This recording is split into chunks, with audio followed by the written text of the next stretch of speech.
La Laia i en Carles són veïns i amics des que han nascut, l'un al costat de l'altre. La mare d'en Carles s'ha de traslladar a Cerdanyola del Vallès per treballar a l'Institut de Microelectrònica de Barcelona. Tots dos temen no veure's mai més, però això no passarà, perquè ara tenen telèfons mòbils, jocs online, ordinadors i un munt més de coses que els connecten amb facilitat. No saben que els circuits integrats han fet possible tot això. Però com? La història comença el 1947, quan als Bell Labs dels Estats Units 3 investigadors van fabricar el primer transistor. Aquest transistor de puntes de contacte era molt gran, fet de germani. Costava molt de fabricar i tenia força limitacions tècniques. Però va ser la llavor del transistor bipolar de silici inventat l'any següent i que tenia unes prestacions molt millors. Un d'aquests inventors es va mudar a Califòrnia i va fundar Shockley Semiconductor Laboratory, la primera empresa del que seria conegut més tard com a Silicon Valley. El transistor té 3 terminals i funciona com una aixeta d'electrons. Aquest bloqueja el flux de corrent elèctrica fins que rep un petit voltatge a la seva base, moment en què permet el flux de corrent i s'activa el circuit. Aquest comportament els fa ideals per implementar físicament els uns i zeros de les aplicacions digitals, però també per poder amplificar senyals elèctrics molt febles, ja que el senyal feble s'utilitza per activar el transistor i aquest genera la resposta d'un senyal més potent.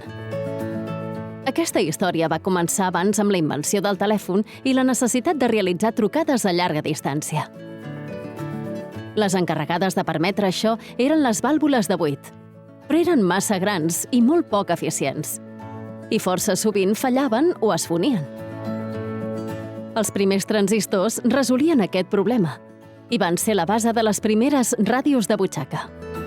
El desenvolupament de la tecnologia microelectrònica basada en el silici va continuar amb els inventors Robert Noyce i Jack Kilby, que van aconseguir integrar molts transistors sobre un mateix substrat de semiconductor per obtenir circuits electrònics complexos en un espai diminut. Era el naixement del circuit integrat o xip. Després, els investigadors Dawan Kang i Mohamed Atalla van fabricar un nou tipus de transistor anomenat MOSFET. Molt més eficaç i amb més potencial, en especial per al desenvolupament de circuits digitals com els microprocessadors i les memòries. Comença la revolució digital. Aquests petits dispositius els tenim avui per tot arreu. Màquines de diagnòstic, audiòfons, mòbils, consoles, rentadores, robots de cuina, cotxes. Des de l'any 1947, els transistors han anat canviant. S'han fabricat molts milions i s'han fet cada vegada més petits, el que ha permès posar-ne molts més dins els circuits integrats, proporcionant-los major funcionalitat. Avui dia, hem arribat a integrar milers de milions de transistors de poques desenes de nanòmetres en un sol xip. Estem arribant al límit de les seves dimensions? Ara, la Laia i en Carles saben que podran seguir en contacte de moltes formes diferents. I la mare d'en Carles pot seguir investigant la micro- i nanoelectrònica a l'Institut de Microelectrònica de Barcelona.